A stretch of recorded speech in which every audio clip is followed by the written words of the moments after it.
Chronicles of Life right here, getting us to the top of the hour. But I would like to ask you this question. Can our children speak in their local language? Have our children forgotten that which is their mother tongue, for example? And I know why.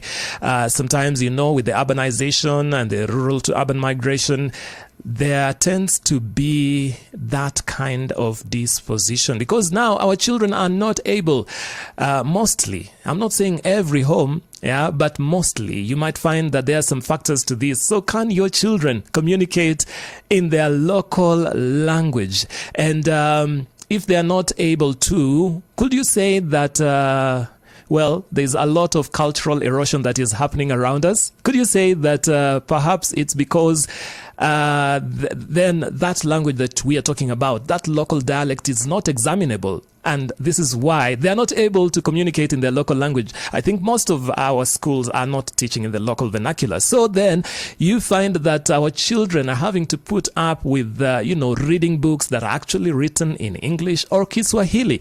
So then there was somebody who thought and said, the boomer generation, you remember them?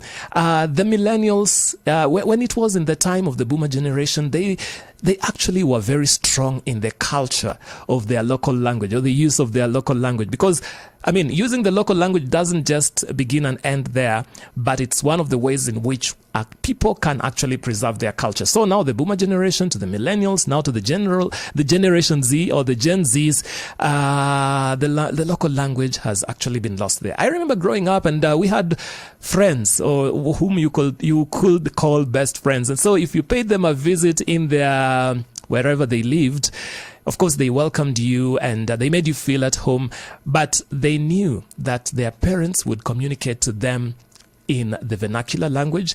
And if it was actually to make the guest feel welcome, then they would actually, in fact, if they realize that the guest does not understand their local language, then they would communicate to you in now the local languages. That's the Kiswahili and the English, just to make you feel at home.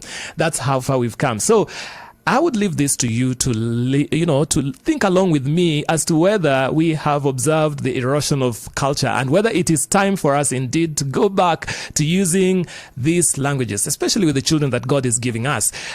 So whether you come from this part of the country or that part of the country, as much as you are able to converse in your local language, in the national language, let me say that, then you also know that you can also communicate in that language that is your own. Of course, we have seen, how these languages again have also made made us to seem as though we are not united, because when there is negative ethnicity, that is the result pattern.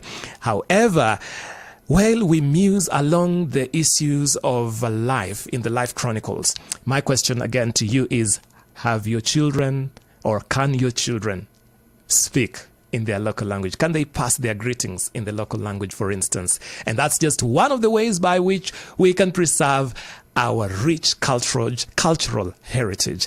All right, it's coming up to the top of the hour, and I see Melissa just about to get us to that point of information in terms of news, and thereafter we'll begin to vote on the two of those songs that are bubbling under, and I would like to invite your vote on that, the songs that will be going head to head as they compete in terms of getting into the countdown. Remember, this is African Night, and we are counting down to the number one song, so stay tuned on your radio. Hope FM. It's now